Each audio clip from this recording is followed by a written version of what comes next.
Vamos con la presentación, el árbol. Bueno, les va a interesar, por favor, no pierdan hilo, les va a interesar, créanme.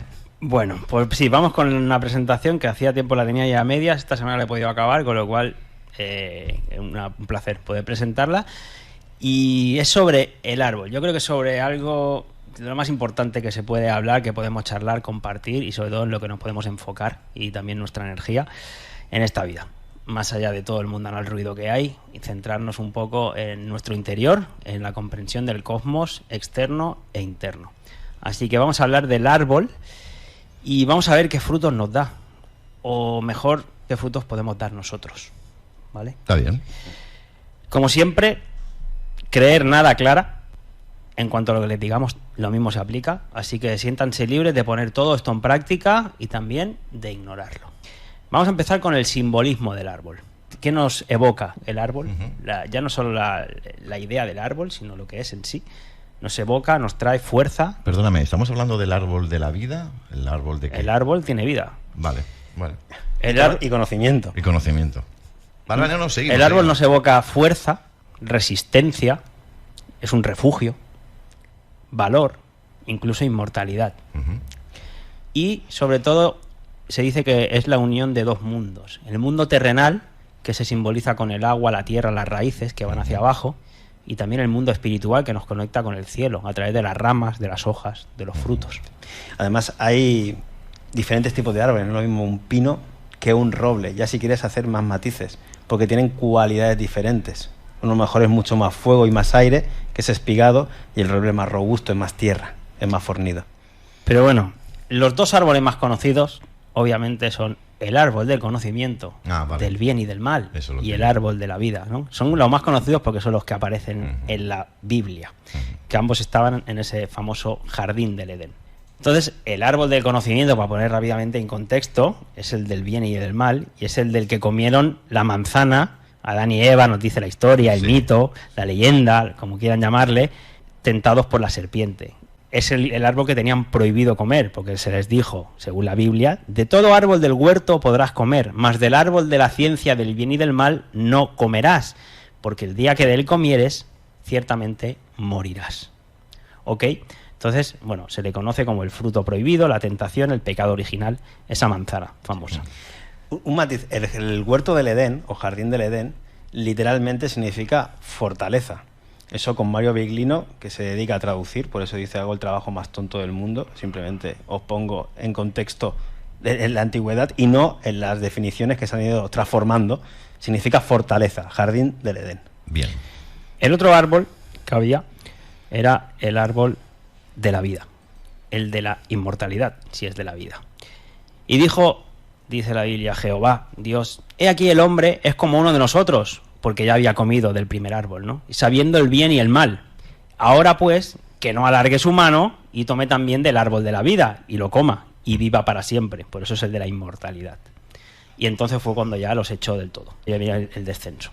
Entonces vemos los dos árboles más famosos que hay. El del bien y del mal, el que comieron, y el del árbol de la vida no llegaron a comer. Era el de la inmortalidad. Obviamente son mitos, alegorías, historias. Pero no solo la Biblia habla de estos árboles, ¿sí? Encontramos en muchas tradiciones, culturas, encontramos los mismos árboles o muy parecidos. Por ejemplo, en el Islam, que son primos hermanos de la Biblia, porque recuerden que el Islam es una interpretación de la Biblia que hace el profeta Mahoma cuando tuvo las revelaciones del arcángel Gabriel, y entonces escribió el Corán. Y en el Corán se habla de que había un árbol, el de la inmortalidad, del que Alá prohibió comer a Adán y Eva. Entonces también hablan del árbol de la vida, de la inmortalidad. Si nos vamos un poquito más atrás, seguramente porque las cosas son copias de otras, de otras leyendas, historias, mitos. En Egipto encontramos también otro árbol de la vida, el sicomoro sagrado. Era visto como el árbol de la vida y de la muerte, un ciclo de renacimiento. Incluso aparece en el libro de los muertos tibetanos. En la antigua Sumeria, un poquito más atrás todavía, también tenían un árbol del bien y del mal. Era el árbol Ulupu. Aquí dice que es el primer árbol mitológico que se cuenta en la historia de la humanidad. También había una serpiente. Vaya. Y por eso dice, en la propia Wikipedia, recuerda mucho al árbol bíblico del bien y del mal, porque también había una serpiente. Para quedarnos en Sumeria, hemos visto este árbol del bien y del mal, pero los sumerios también tenían el árbol de la vida. Muchos de ustedes habrán visto estas tablillas, que están, creo que las tienen casi todas en el Museo Británico. Es el árbol cósmico o de la vida, relacionado con la fertilidad, la inmortalidad y el orden cósmico. Y también aquí, en esta página, nos habla de la vida eterna con el ejemplo de Gilgamesh, que después lo veremos. Vale. Porque es interesante para sacar la moraleja de todo lo que simboliza esta presentación o quiere significar. Por cierto, en Sumeria, que hemos visto el árbol de la vida, el señor que lo custodiaba era el llamado Ningishida, nos cuentan, que era una deidad de la antigua Mesopotamia, a la que se conocía como el Señor del Árbol de la Vida, y la cual acompañaba siempre a Dumici, custodiando ambos las puertas del cielo. Y también se interpreta con la imagen de la serpiente con cabeza humana. O sea, nuevamente volvemos a ver aquí la serpiente, que también relacionada con la sanación y la magia. Es el primer símbolo de serpientes gemelas del que se tiene conocimiento. Como caduceo de Mercurio un poquito, me recuerda. A mí también me recuerda mucho al caduceo de Mercurio. Es que, claro, el tema de las serpientes y con los árboles y con el conocimiento... Vamos a llamarlo fractalidad en distintas épocas y lugares. Y además la serpiente tanto se puede ver o interpretar como lo bueno o como lo malo, que ambos son necesarios. Serían como los opuestos complementarios también, ¿no? El bien y el mal, porque simbolizan esas dos cosas. Entonces, y lo encontramos en la Biblia, como hemos visto, lo encontramos también en el antiguo Egipto, cuando los faraones tenían la serpiente levantada en la frente. Muchos de ustedes se habrán dado cuenta de ello, ¿no? La propia vara de Moisés con la serpiente. El antiguo también en México la tienen por doquier, a la serpiente emplumada. Aquí decías tú también el caduceo de Mercurio, con el símbolo del conocimiento también, con el caduceo, las dos serpientes. En fin, aparece muchísimas veces repetido ese símbolo, serpiente y también dragón. Así que también los sumerios ya seguramente sean las más antiguas. Pero continuamos un poquito buscando y encontrando árboles de la vida, del conocimiento, de la inmortalidad. Tenemos el mito del árbol de las Hespérides, allí en Grecia. ¿Y qué había en ese árbol, no? Están todas las culturas. Las Hespérides eran las ninfas, el dibujo se ve aquí, eran las ninfas que custodiaban el jardín de la diosa Hera, que era la esposa de Zeus. Era el jardín de las Hespérides. Y estaba lleno de manzana dorada, Julio. Y eran de la inmortalidad. Vaya. Y además estaban custodiadas por un dragón. De hecho, contra ese dragón tuvo que luchar Hércules en su 11º trabajo. ¿Dónde? Allí mismo, en el bosque, en el árbol de las Hespérides. Por eso también el tema de Hércules con la mitología... Bueno, lo fijaron justamente en el cielo, ¿no? En el contorno de Casiopea, que era el trono de Dios para los griegos. Aquí está Hércules, justamente al lado del dragón. En el centro donde pivota todo, y tenés a Hércules, con la mitología explicada, que dio muerte a ese dragón que estaba custodiando por lo más preciado, que es la manzana que te iba a dar la vida eterna. Exacto, que está en el centro, en las Hespérides. Por cierto, los griegos, ni te cuento, que creían en la reencarnación con la transmigración de las almas, la metempsicosis, que aquí hicimos una presentación a fondo de lo del alma, del cuerpo físico, del espíritu, y ya lo vimos. Pero en cuanto a los árboles, fíjate, Julio, que en China también tenían el árbol de la inmortalidad, pero este no era de manzanas, era de melocotones. Normal, es que los chinos lo copian todo, tío. Bueno, es que a lo mejor era más antiguo, y los que copiaron fueron los otros, quién sabe. Entonces, en China encontramos el árbol de la inmortalidad también, con los melocotones. Ni te cuento los Vedas y los budistas, que tienen su árbol de conocimiento. En el hinduismo se llama Ashvata, o árbol sagrado, y en los budistas, por ejemplo, aparece también el árbol Bodhi, que es cuando Buda encontró la iluminación, cuando vino Mara a presentársele, sí. El demonio, pues dice que es un paralelo directo al árbol del conocimiento, que representa la sabiduría que transforma la existencia. Con lo cual, obviamente, también el budismo, en los Vedas, los hindús lo tienen más que presente. Y también los mayas y los aztecas, ¿no? Con el árbol de la ceiba, que también conectaba con el inframundo. Mayas, aztecas, toda Mesoamérica tiene también sus árboles. ¿Y todo esto es casualidad o no? Es como los dólmenes y los menires. Están por todo el mundo, pero no se conocían entre ellos las civilizaciones. Vale. Curioso. Bueno, para acabar con los árboles, digo, el árbol de la vida y el conocimiento, incluso de los nórdicos, aquí en el norte, tenían el famoso Yggdrasil, el fresno cósmico de los 9 mundos, aquí los ven, Asgard, Midgard, bueno, todo el que sepa de la mitología con sus dioses, etcétera. Era el árbol de la vida también y el conocimiento a la vez. Y en este árbol fue en el que se basó, se inspiró la película Avatar con el árbol Ewa. el árbol principal de donde venían las almas. No la he visto la película. No, vienen las almas a través de ese árbol, Vale. que es el que se quieren cargar. Ajá. ¿Vale? Porque ellos pues encarnan allí con el espíritu del árbol Sí. de la naturaleza. Seguramente uno de los árboles más famosos que hay sea el árbol de la cábala, que es el propio de la vida, ¿no? El árbol de la cábala es el diagrama fundamental de la cábala, del misticismo judío, que simboliza el proceso de la creación y la naturaleza del propio Dios. Aquí, no sé si tú quieres contar un poquito. No, pues si quieres lo nombramos simplemente para, mientras lo estamos viendo, tenemos arriba de todo, en esa corona, Keter, que sería como el padre, representa la esencia atemporal y libre. En cuanto a manifestaciones, esto es como los dioses. Al final, todos son conceptos y hasta propiedades que tenemos nosotros en nuestro interior, y simplemente es ponerlas fuera, exoterizarlas para poderlas definir y también relacionarnos contigo, ¿no? con todo el mundo de lo que estamos hablando. Entonces, la corona de arriba, el 1, es como una luz blanca, dicen que sería tu voluntad, y se puede considerar como el momento cero, ese Tao inicial, la creación en potencia, pero todavía no expandida. Luego tienes a Chomá, que sería la sabiduría, el número 2, está a la derecha del árbol. Sí, el gris. Es el primer poder del intelecto consciente, dicen, dentro de esta creación, y la energía del agua vendría a representarla. Luego el punto 3, terminando esa trinidad, sería el entendimiento. Ya tenemos la sabiduría y al otro lado el entendimiento. Muchas veces lo utilizamos como sinónimos, pero tienen sus acepciones distintas. Es a la izquierda del árbol y es el proceso racional que organiza el pensamiento en algo concreto. Luego tienes el punto 4, Yeset, que es la misericordia, es el compartir, la generosidad, la compasión. Y el punto 5 sería la severidad, la fuerza. Y entre los dos, obviamente, entre misericordia y severidad, pues tiene la justicia, que sería el centro, ¿no? En esa balanza.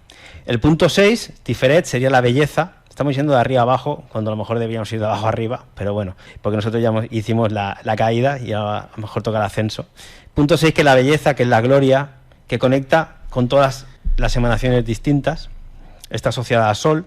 El número 7 sería la victoria, que es la eternidad, el sentimiento. El número 8 es Hot, que es el esplendor, la majestad, el pensamiento.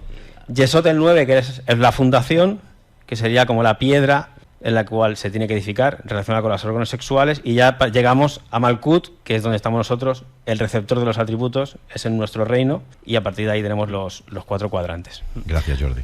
Yo me acuerdo, en Gnosis, que estuvimos años, nos explicaban que los 4 cuerpos de abajo, el 10, el 9, el 8, el 7, serían el cuaternario inferior, los 4 cuerpos de pecado: cuerpo físico, cuerpo vital, cuerpo mental y emocional, y ya luego venía el triángulo álmico y el triángulo espiritual. Pero estábamos nosotros, en principio, moviéndonos sobre todo aquí abajo con los 4 cuerpos de pecado que llamaban. Así que bueno, interesante conocer también un poquito el árbol de la cábala, de la vida, que llaman ellos. Hemos hecho un repaso por todas las culturas, si no todas, casi todas, que todas han tenido presente el árbol del conocimiento y de la vida muchas veces asociado también a la inmortalidad. Pero volvamos al árbol y a la leyenda de la civilización seguramente más antigua de la que conocemos, que es la que hemos nombrado antes, de Sumeria. Sí. En concreto, al árbol de la vida, el de la inmortalidad que hemos visto. Fertilidad, inmortalidad, orden cósmico. Y este árbol, que es esto de aquí en medio, Sí. a ver, creo que estarán de acuerdo conmigo, a muchos les resonará que se parece mucho a esto. Ah, sí. Porque si es el de la vida y es el de la inmortalidad, precisamente en la actualidad, desde hace ya años, nos vienen hablando de todo esto, del transhumanismo, de querer alargar la vida, de que no te mueras. La estructura del ADN, totalmente. Claro. O sea, se puede decir que hoy en día se busca lo mismo que buscaban los antiguos. Sí, Muy bien. en ese aspecto, desde luego. Y no será porque no nos lo vienen anunciando, ya sabemos ellos, en sus revistas, ¿no? Evidentemente. Con la modificación genética. Aquí a la derecha pueden ver a través de qué también. Claro. Que lo hemos visto en los últimos años mucho, ¿no? Claro. Entonces, bueno, pues parece ser que ya vienen hace muchos años hablándonos de esto. Y ya no solo las culturas ancestrales, sino que en la actualidad es algo muy, muy importante a través del transhumanismo. Empezaron con el transgénicos, con la comida, a modificar cadenas de ADN. Muy bien. Todo el mundo se acordará de la oveja Dolly, Muy también sí. con las clonaciones. Y obviamente esta gente pues ya no se ha quedado allí, ¿no? Y ahora, insisto, vamos ya al transhumanismo, incluso al transmortal. Sí. Encontramos cada vez más noticias y supuestas investigaciones de que nos hablan de cómo los humanos podrían vivir hasta 1000 años en 2050 y conseguir la inmortalidad. Joder. Un poco atrevidos, ¿no? Pero bueno, están en ello, están en ello. Ya, claro. Ujú. Recuerdo hace poquito también, creo que el mes pasado, esa entrevista, esa charla que se filtró entre Putin y el de China, que hablaban de la inmortalidad, ¿no? De sus ideas fijas. Sí. Y la financiación que tenían que poner con todo esto. Bueno, dinero es importante, claro. Sí, vemos que todos queremos ese arquetipo, ¿no? Todos queremos de alguna forma, o así nos lo venden, a los que a lo mejor no comprendemos del todo qué es la vida, esa posibilidad. Todos queremos morder ese fruto de la inmortalidad. Yo me acuerdo... Si somos ciegos, ¿no? Sí. A la comprensión. Sí. Hace mucho tiempo ya que tengo guardado un vídeo de la edición genética, la CRISPR esta, que la Comisión Europea ya aprobó hace tiempo también el primer tratamiento que se dedicaran a esto. Y hay un videito aquí que tenemos que siempre nos gusta poner. Lo hicieron a través de la técnica más moderna de edición genética llamada CRISPR, que también es utilizada con otros fines en el Instituto Pasteur de Uruguay. CRISPR es una novedosa herramienta que salió hace unos años para la edición genética. La estamos aplicando desde el 2013. Lo que permite CRISPR es cortar básicamente el ADN en un sitio específico y para que después ese ADN se pueda reparar y con eso generar mutaciones puntuales. Se ha utilizado en animales y en plantas de forma muy eficiente. O sea, y luego acaba diciendo que también en humanos ya empiezan, ¿no? Y bueno, y lo vamos viendo. Y teníamos aquí, que tú lo entrevistaste un día, a este hombre, ¿no? Que decía hace poco que el primer ser humano que va a vivir 1000 años ya ha nacido. O sea, ya está aquí. Ya está aquí. Literalmente. Bueno, el otro día, hace 2 semanas, estuvo en el programa de Iker y hizo, una campaña propagandística de que esto ya está. Sí. Y la única duda será para cuándo. Y además, yo recuerdo que lo tengo en este videíto que decía que lo iban a implantar a través de los pinchazos.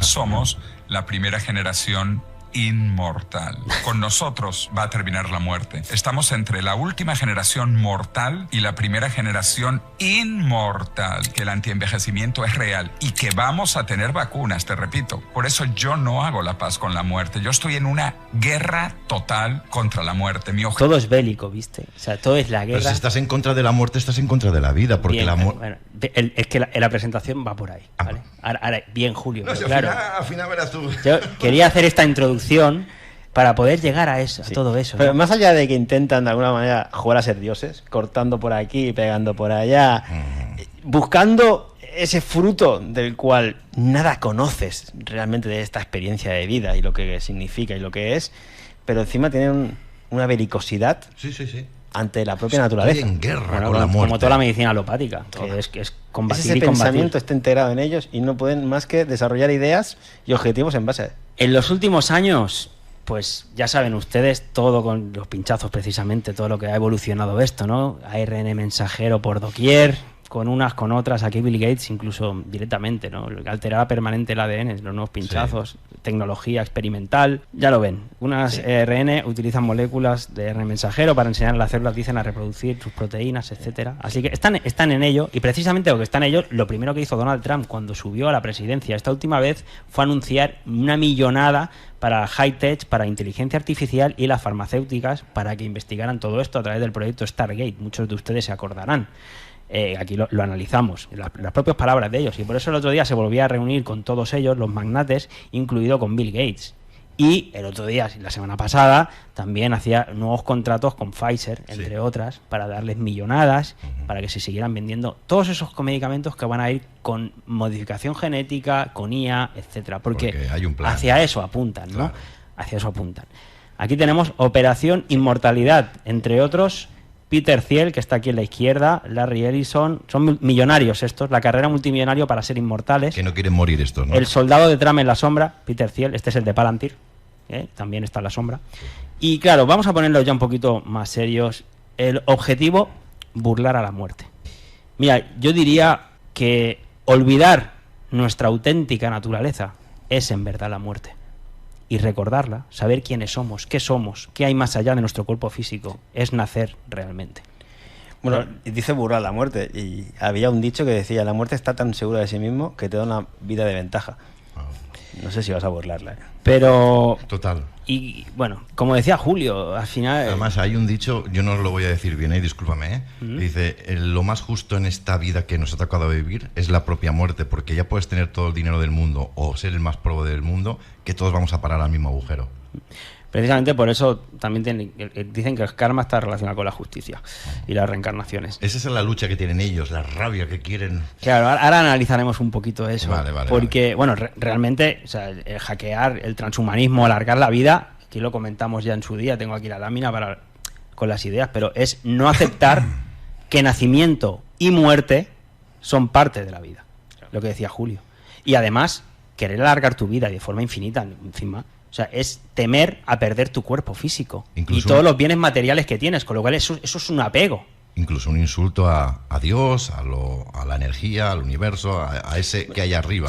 Pero sobre todo es olvidar nuestra auténtica naturaleza, claro, Julio, que es lo que decíamos, claro, ¿vale? Claro. Entonces, todo esto del transhumanismo pues es la consecuencia de una sociedad ateo materialista que está enferma, apegada, y es consecuencia del enorme vaciado espiritual al cual nos llevan haciendo tantos años induciendo. Total. Además que te lo enfocan desde un punto bélico y como un negocio.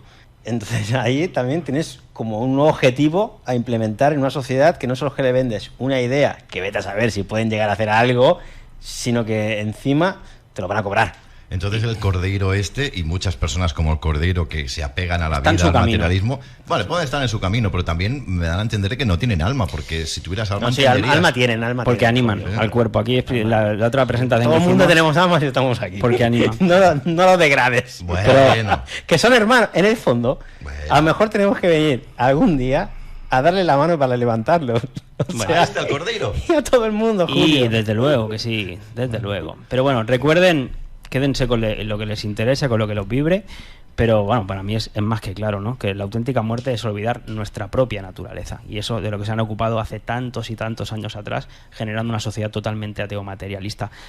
A mí me gusta mucho el Bhagavad Gita, muchas veces los ponemos aquí, ¿no? Hay menos frases, que cuando Krishna iba justo antes de la batalla de Arjuna se le presenta, y lo primero que le explica, es que él no es su cuerpo físico, que él es mucho más, le dice que él es el alma. Eso es lo primero. Y obviamente le empieza a explicar el tema de la reencarnación, de la causa y efecto, de la energía que se va transformando. Además, le explica también que existe lo real, que es lo que no cambia nunca, y lo real, que es lo que cambia. Y aquí todo cambia, con lo cual le viene a decir que aquí nada es real. También le habla del campo y del observador del campo, de hacerse consciente de todo lo que ocurre en su interior y en el exterior, desde una forma de observador. Y obviamente ya se va más a profundo y le dice que su deber personal en la vida es la responsabilidad que tiene con su propio ser supremo. Y que se alegre, porque ahora, aquí, en esta vida, es la gran oportunidad que tiene. Y volviendo a los sumerios, precisamente con todo esto de la inmortalidad, está el mito de Gilgamesh.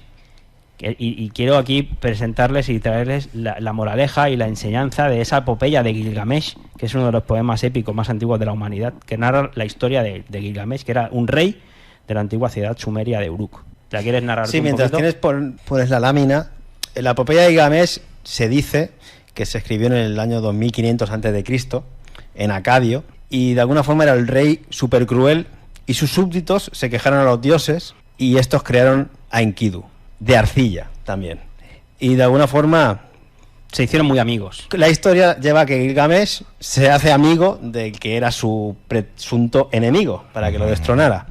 Entonces Gilgamesh rechaza a Inanna, y en eso que tiene la vida, Enkidu, que era su amigo, muere. Entonces Gilgamesh emprende la búsqueda de la inmortalidad, y eso le lleva a conocer a Utpanishtim, que fue el único superviviente del diluvio que hubo. De alguna forma era bendecido por los dioses, y Gilgamesh no pudo conseguir la inmortalidad, pero sí una planta de la juventud. Pero una serpiente llegó un día y se la robó. Entonces se quedó con las ganas de poder tomar ese producto de la naturaleza que su nuevo amigo Utpanishit pues le había llegado a ofrecer. Y esa es un poco la moraleja y la enseñanza de esta epopeya, de esta historia, que al final Gilgamesh tuvo que aceptar que era mortal. Tuvo que comprender que la inmortalidad física no existe. Es imposible. Habrán otras cosas, pero el cuerpo físico tiene que acabar muriendo. Por eso traerla también aquí ahora, esa moraleja. Yo aquí he apuntado 4 frases para tenerlas presentes, que me parecen importantes. A mí realmente me vibran muchísimo. Primero, que no debería hacerse ciencia sin conciencia, por todo esto transhumanismo y edición genética que estamos viviendo. Y luego también que es de agradecer tener un cuerpo limitado, porque de tener una vida física eterna, realmente sería un auténtico problema, por muchas cosas, sobre todo por cargas de conciencia, por aprendizajes. Y es una renovación cuando fallecemos, trascendemos, para después seguramente volver. Como decíamos antes, olvidar nuestra auténtica naturaleza es en verdad la muerte, y recordarla es nacer verdaderamente. Por eso dicen que quien no conoce su verdadera naturaleza, inevitablemente la muerte es el fin. Pero la verdadera muerte es la ignorancia, pues no conocer la naturaleza, que somos mucho más que el cuerpo físico, que trascendemos. A los que les gusta la Biblia, es que todas las culturas nos lo han enseñado. El propio Jesús en la Biblia dice que mi reino no es de este mundo. Sí, exacto, sí. Porque no somos humanos teniendo una experiencia espiritual, somos espíritus, almas teniendo una experiencia humana. Además, también me gusta la frase, que esto daría para otra presentación, de que le dice a los fariseos, a los sepulcros blanqueados, les dice: ¡ay de vosotros, escribas y fariseos, hipócritas! Porque cerráis el reino de los cielos delante de los hombres, y ni entráis vosotros, ni dejáis entrar a los que están entrando. Les cortan la puerta. Eso seguramente será porque nos hacen generar karma con la sociedad que han montado, con la vida que nos hacen llevar. Bueno, o con el conocimiento que no te quieren dar, porque si todo se acaba con el cuerpo físico, entonces uno ya no tiene ni opción a conocer dónde ni puede esperanza. Ir. Exacto. Y sí, yo hoy quería hablar un poquito del trascender, de la muerte, que nos han generado que es tabú, nos han dicho que es tabú. Y Buda ya advertía que es un error pensar que la muerte es lo contrario a la vida. Y de seguir así, nos causará, seguro, sufrimiento. Porque lo contrario a la muerte es el nacimiento, y ambos forman parte de la vida. Eso es muy bueno, ¿eh? Lo contrario a la muerte como no lo es entendamos, el nacimiento. Como no lo entendamos, la puerta de entrada y de salida, pero aquí es un continuo. Nos va a generar mucho sufrimiento. Precisamente del sufrimiento es de lo que Buda, existiera o no, más o menos, es de lo que vino a hablar. Las 4 nobles verdades de Buda, que aquí las hemos presentado muchas veces. La primera es que el sufrimiento existe, todo el mundo lo puede constatar. Joder. La segunda, que nos decía Buda, es que el origen del sufrimiento está en el apego y en el deseo. También del cuerpo físico, También del cuerpo físico y de los bienes. Sí. Lo tercero que nos dijo Buda es que se puede dejar de sufrir. Y lo cuarto, la cuarta noble verdad, es que te explicó cómo. Con el óctuple sendero, obviamente. El recto pensar, con el esfuerzo, con la atención, etcétera, etcétera, ¿no? Eso es lo que... Pero ese es el camino que nos dijo Buda. Pero ya nos advertía que era un error pensar que la muerte es lo contrario a la vida. La muerte une existencias. De los 8 caminos, perdona, hablaba siempre Sifu, que vino aquí a hacer también la presentación de cómo justamente eliminar, ¿no? y salirte de esa rueda por los 8 caminos distintos que hay, el óctuple sendero. Claro.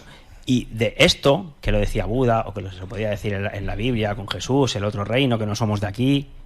Escucha, esto a día de hoy, con las experiencias cercanas a la muerte que tenemos, también podemos constatarlo. Aquí hemos tenido al doctor Juan José López Martínez, que nos ha explicado de su propia experiencia y la de cientos y miles de pacientes que ha tenido él, haciendo regresiones a otras vidas y también en estados de conciencia alterada y de experiencias cercanas a la muerte, incluso cuando ha estado operando. Está lleno de... Hace 2 semanas estuve haciendo el taller justamente con él, y la verdad es que es impactante ver a personas cómo entran en regresión y, bueno, te explican conscientemente...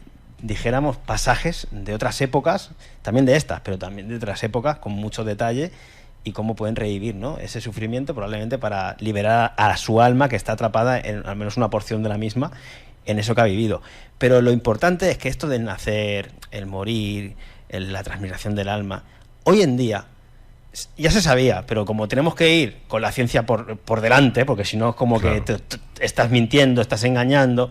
Bueno, pues justamente lo que muchos profesionales están intentando llevar a cabo. O sea, no puedes tapar de tu vista lo que escuchas de muchas personas, que no sería comprensible. Los estados expandidos de conciencia en esos ECM se dan, tienes un montón de personas que te lo explican, pero a través de las regresiones también puedes irte a otras épocas y le tienes que dar al menos una explicación lógica y ahí entras en disonancia cognitiva si te piensas que todo se acaba con este cuerpo. Ya. Pero el que más, el que menos ha tenido un desdoblamiento, una experiencia astral consciente, un sueño lúcido, una señal, o sea, te pasa algo, piensas, te encuentras, o sea, tú ves que la vida interacciona, ese campo, la latiz que decía Jacobo Grinberg, o sea, que todo existe, o sea, no es una invención. Existe mucho más de lo que nos han explicado, si precisamente nos han metido en otra realidad, desconectada.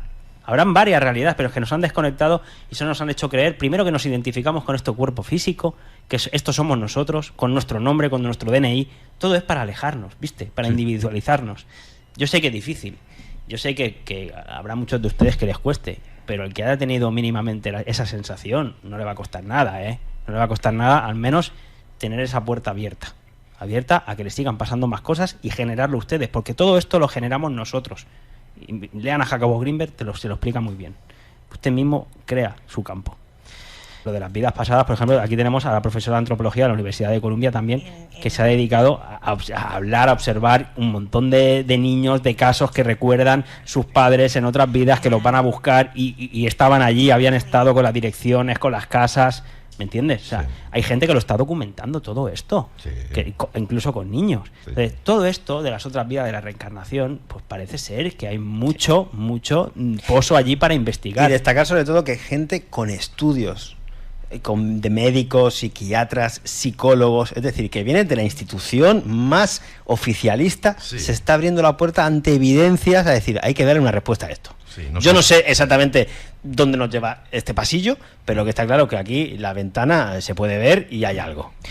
Ojo también con las vidas pasadas. Me gusta una frase de Buda que dice que quien se sumerja en sus vidas pasadas no tendrá vida para todas ellas y puede que desaproveche la presente. Pero eso es una cosa y otra cosa es no ser consciente de que sí que existen. ¿Me entiendes? O de poder ir a buscar algo puntualmente, porque a lo mejor estos no se profesionales, trata de los antropólogos, los psicólogos, los psiquiatras que están buscando en vidas pasadas explicaciones a fobias, por ejemplo, irracionales que tenemos en esta vida, dice, bueno, claro, es que te hago regresar y tú estás reviviendo una experiencia y ahora entiendo por qué. Es decir, no todos tus traumas psicológicos se te derivan desde la concepción hasta el momento actual. Exacto. Sino que probablemente también tengamos esos conflictos traídos de otras épocas. Entonces, para eso puntualmente, a mi entender, está bueno como método de sanación. Ahora, quedarte, oye, no, pues cada día quiero ir a ver qué hice hace 300 años y después hace 3000 años y después, ahí entras en una vorágine que pierdes tu sentido actual. Entonces yo quería un poco romper ese tabú de la muerte, que no es como tal, y ese tabú de nuestro cuerpo físico, que no es como tal, que hay mucho más, hay que trascender. Y también, volviendo al Bhagavatam, que hay al Bhagavad Gita en este caso, que es un libro que me encanta, insisto, y estaría bueno que cada uno de ustedes, si tiene interés, mínimamente lo leyera, para a lo mejor les vibran cosas. Prácticamente te viene a decir que la muerte es el momento más importante de tu vida. Joder. Y de hecho los budistas tienen los bardos, e incluso se hablan ahí cuando fallece, cuando trasciende, para que sea consciente del momento. Entonces el Bhagavad Gita te dice, vive en un estado de constante conciencia espiritual.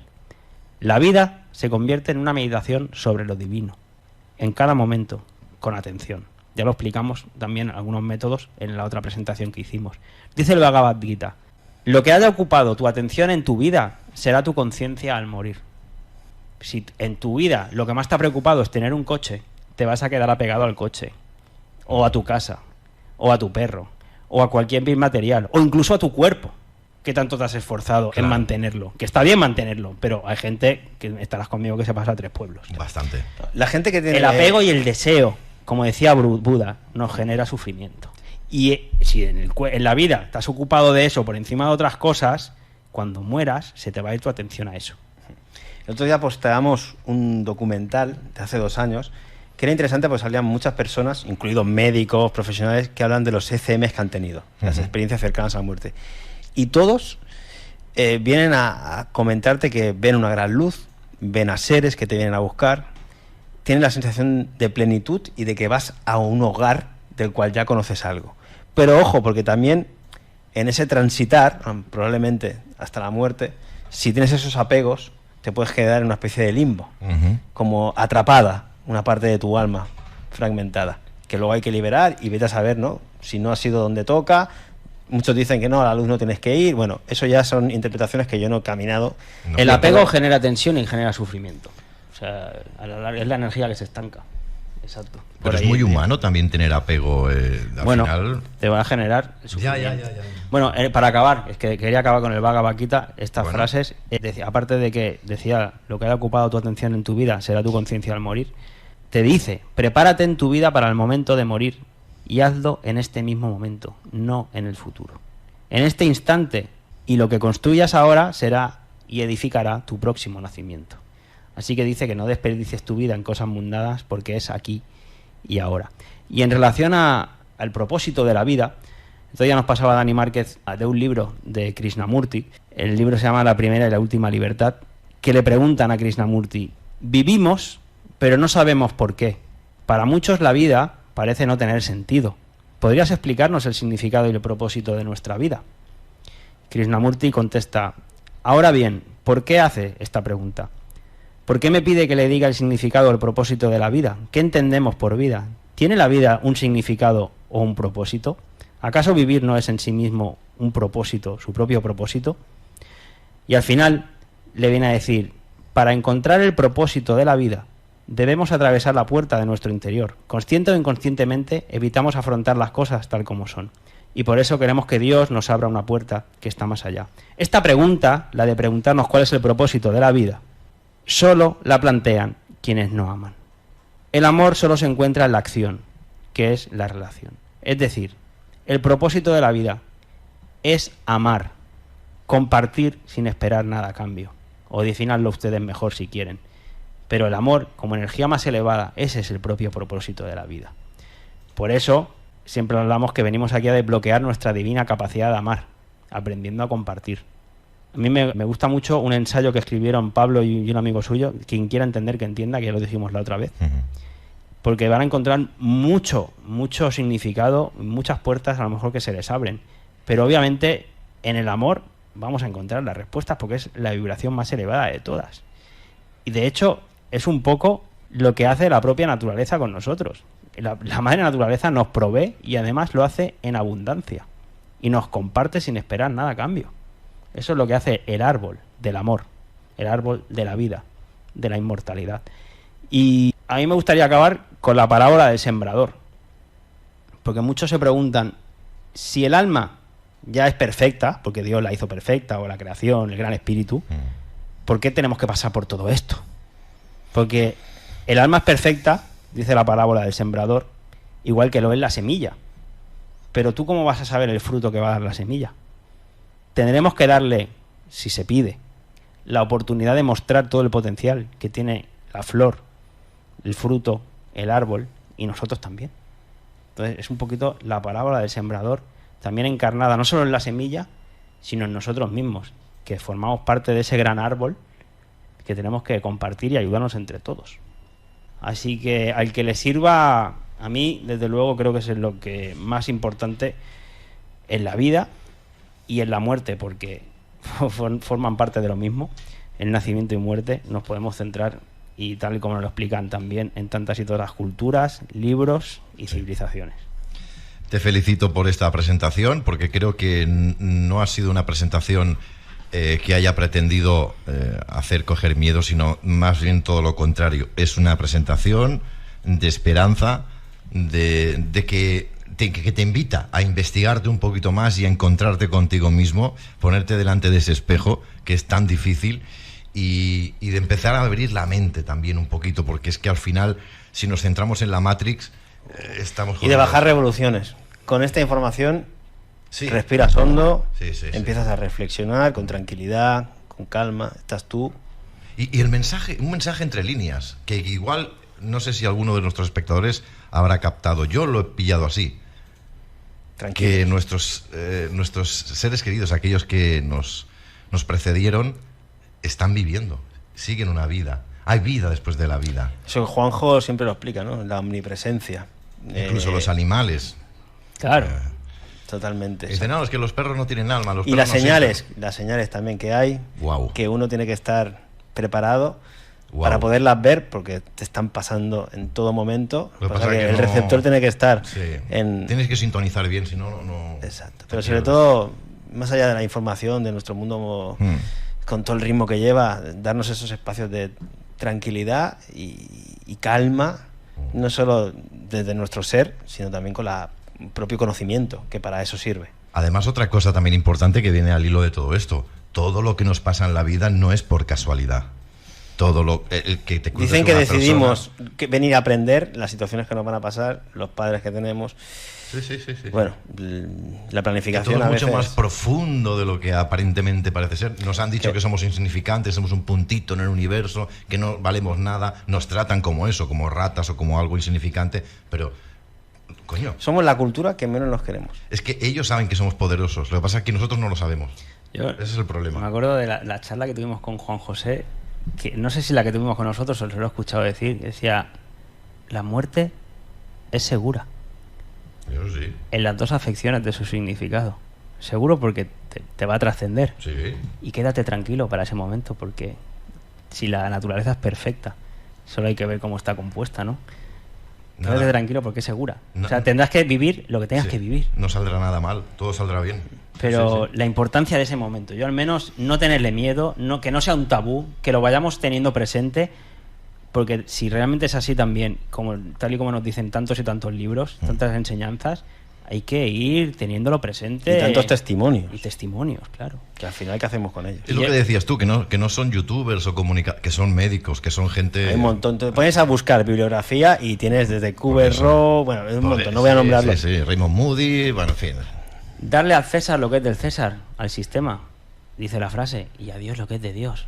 ¿Cuántas horas, cuántos minutos le dedican a su ser interior durante el día? Aunque sea con un recito, aunque sea con una intención, aunque sea ayudando a otro, poniendo el corazón en un momento, aunque sea con un cantito. ¿Cuántas horas, no, cuántos minutos le dedicamos al día a nuestro interior? Bueno, Es cierto, ¿eh? espero que les haya gustado y cada uno se lleve también Eso sí, esa parte eso sí. a su hogar y a su interior.